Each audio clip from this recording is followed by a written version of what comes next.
when I was, you know, what I'm telling you is very, very important. You know, I say, we don't need you, Pap, me, Zomahoun. We don't need to be at the position of A presidency. presidency Before we can do something. Before we make African continent become great. We don't need at your position as a businessman in Japan or as a, or how to say, ordinary people, ordinary African living in Japan, you can make An impact. a great impact on African development. Don't think that you have to be necessarily on the position of ambassador or parliamentary member or president or cabinet member of or government member of your country or Ghana or Benin before contributing to African development. You can do some things from your position, from your present, from your current position in Japan. For instance, me, when I was ambassador of Benin, when I was extraordinary and plenipotentiary ambassador of Benin to Japan in 2012, from 2012 to 2016, Yeah. you know, since I know our problems in Japan, you know, the African ambassadors have chosen me as the chairman of the industrialization of tourism in Africa. Okay. Wow. Then, you know, as the ambassador, we used to meet once every month at the Angola embassy. Okay. So, as the chairman of that committee, I sent a message to my president, Dr. Yaya Boni, who was the chairman of African Union. Wow. At that time. African Union, not president of Benin only, but the chairman of all the whole. The 54. Countries. African countries. The chairman from for 1 year, you know. So I sent a message to him. Then when he got my message, the content of my message was how to find sub-Saharan airlines who will transport passengers from Africa to Japan or from Japan to Africa. Okay. In my message, I say, I don't mind if that company or airlines is Benin Airlines or Ghana Airlines or Senegal Airlines or Zambian Airlines or blah blah blah. No, any competitive African airlines who can make that business, who can fly. Why not every day from Japan to Africa and from Africa to Japan? When my president, Dr. Yabone, got the message, he said, "Oh, Zoma, this is a very big business." Okay. Then he talked to Ethiopian president of Ethiopia, and the president talked to him,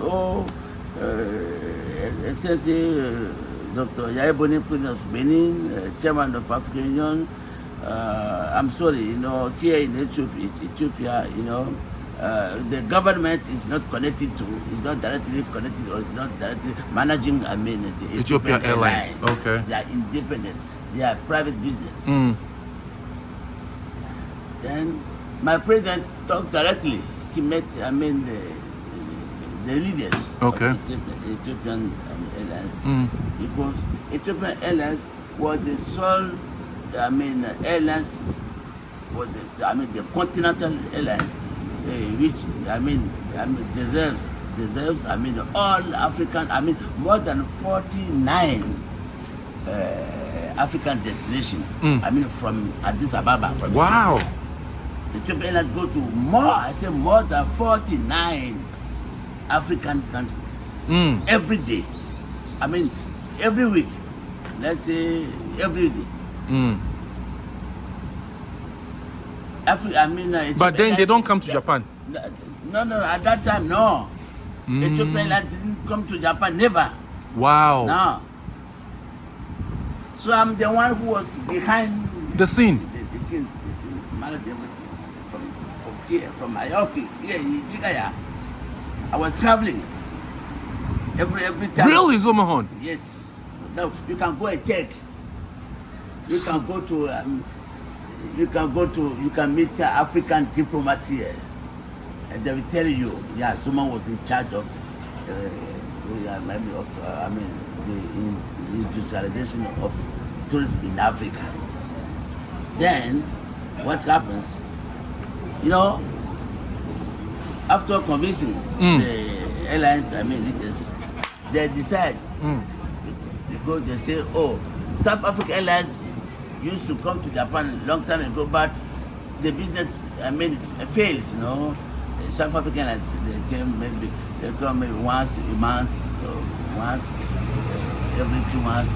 So the business was not so productive. This was 2012 or 2013. Yeah, no, I started from 2000. Let me say beginning of 2012. 2012, yeah. Okay. Then finally, in 2014, June exactly. Yeah, we're in June now. Exactly. 11 years ago. Yeah. I'm the one here in Japan who celebrates the start of Ethiopia Airlines. Ethiopian airlines flights to Japan. So we make the inauguration at the Imperial Hotel. Yes. So cool, it's the first time. That's why I tell you, we don't need to be president of Benin before contributing to the development of our country. No. And I didn't need any personal profit from that business.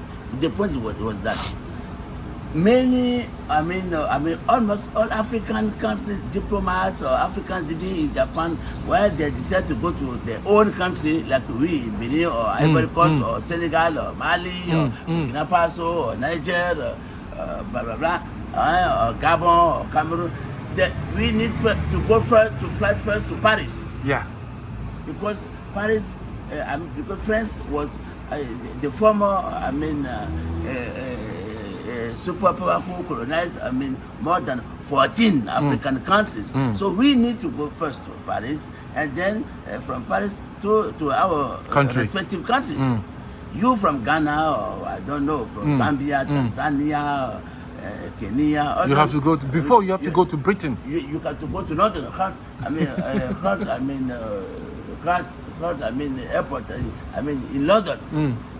Before arriving at Ghana or Accra or I don't know, all those former British colonies in Africa. You from Angola, from Mozambique, you have to go first to Portugal. You guy from Equatorial Guinea, you have to go first to Spain. That's the way the G7 has divided African exploitation. And I know that as ordinary African living in Japan, I knew that before. So when I become ambassador, I just seize that opportunity of to my change position to change. The rule, and that rule was a kind of a new colonization of Africa after slavery. You see, after slavery, which lasts 4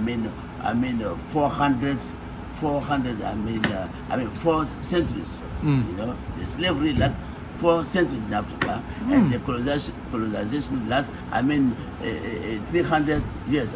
Jesus. three centuries. And then now they make a new rule of a new, I mean, slavery, a new colonization of Africa. Slavery, yep. Or slavery. So I said, now, the globalization is not profiting to Africa. No. No. The world trade is not profiting to Africa. No. We have to change. That's what I did, personally. And now, I'm decided, like, how to call our beloved brother, Traore. Ibrahim Traore. Who is following the step of Thomas Sankara. I'm decided to continue my business by use all opportunities, all legal opportunities, legal rule. I'm not behaving as a terrorist or no. Legal, I mean, a rule to change our country. It's not easy.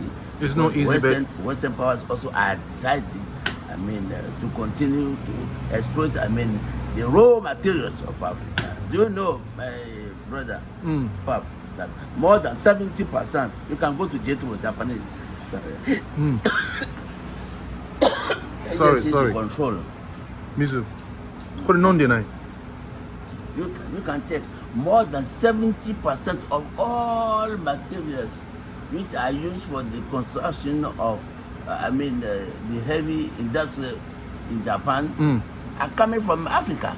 Same things with the Western countries. All the materials they are using are coming from Africa.